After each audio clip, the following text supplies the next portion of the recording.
Hello everybody and I welcome you all to this video. So in this video we would be talking about Waiting for Godot, which is a play by Samuel Beckett. In this particular video we would be looking at an introduction to the play, the characters and also the plot outline.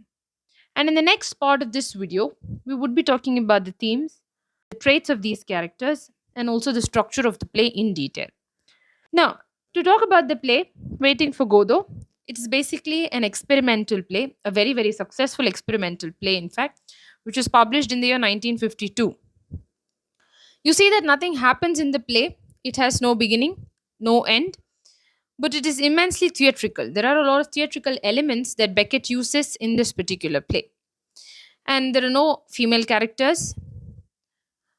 There are a lot of funny dialogues, but even these funny dialogues have a very serious connotation, and it more or less looks like a farce.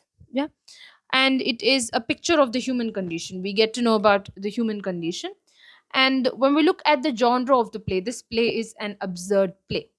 Now, by absurdity we mean it portrays the absurdities and the inconsistencies in life itself. As far as the characters are concerned, there are just five characters in the play: two tramps, Vladimir and Estrogen, and there's one local landowner who's Poso. You have Poso's slave who's Lucky, and then a boy who's sort of a messenger. I'll quickly run you through the plot line of the story. One evening, you find two tramps. They are half tramps and half clowns. So they're two elderly men. One is Estrogen and the other is Vladimir. Now, Estrogen is referred to as Gogo. That's his sort of a nickname. And Vladimir is called as Didi. Now, these two people are seem to be waiting for somebody called as Godot. They're waiting for a person named Godot. Now, Godot, they hope he will be able to do something for them. But the irony is that they don't know what Godot will be able to do for them. And they've not seen Godot. They don't know how Godot looks like. They don't know anything about Godot exactly. They don't know what he can do for them, what powers does he have. But still, they keep waiting for Godot. And they occupy the time as best as they can. They keep chatting, they talk, and they engage each other because they're waiting and they need to kill time. So they're just chatting. And while chatting, Poso arrives. Now, Poso is basically a local landowner. Poso arrives because Poso is on his way to sell Lucky. Poso has a slave, Lucky, and Poso wants to sell his slave, Lucky. So that's what he's up to. So Pozo, he actually starts eating meat before all these three people. And Pozo thanks Vladimir and Estrogen for giving him company and for entertaining him. Now, because these two people have entertained Pozo, Pozo thinks that he should do something in return. And he asks his slave Lucky to dance. And while dancing, he thinks aloud for entertainment. And that shocks these three people because that's very, very intelligent. He makes intelligent comments, and everyone is agitated by Lucky's intelligence and they silence him. And Poso leaves with Lucky.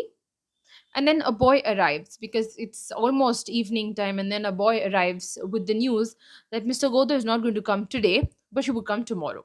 He says, means he's not coming that day, but the next day. Yeah. And then the boy departs. And the theatricals is in such a manner that night falls abruptly. And they both contemplate suicide. They think, okay, we must just die and we must hang ourselves to death. And they keep just contemplating and then they leave, but they do not move. They stay in the same place. And then it's day two again. Again, you find Vladimir and Estrogen both waiting for Godot. And Pozo and Lucky again enter, but this time there's a change because Pozo has become blind and Lucky has become dumb. Yeah, and all four of them, they fall upon each other, they collapse one over other, and somehow they manage to get up. And Pozo furiously tells Vladimir that life itself is only a brief instant. So he says, now yesterday he was fine and today he is blind, and Lucky was fine the previous day, but then today he's again dumb. So he says life is just a very, very brief instant. And Poso leaves, driving Lucky ahead. And the boy again appears, and then he says, even today, Godo is not going to come, so he'll come tomorrow. And again, sun sets and the moon rises abruptly. And the two men, they both contemplate suicide. But again, they don't move. They don't move an inch. And they keep talking. And despite their agreement to leave, they don't leave. And the curtains fall and the play ends there. Now, this is a point where you will have to think about the various themes that are employed in the play.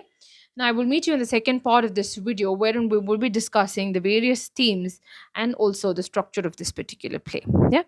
Thank you. Stay tuned.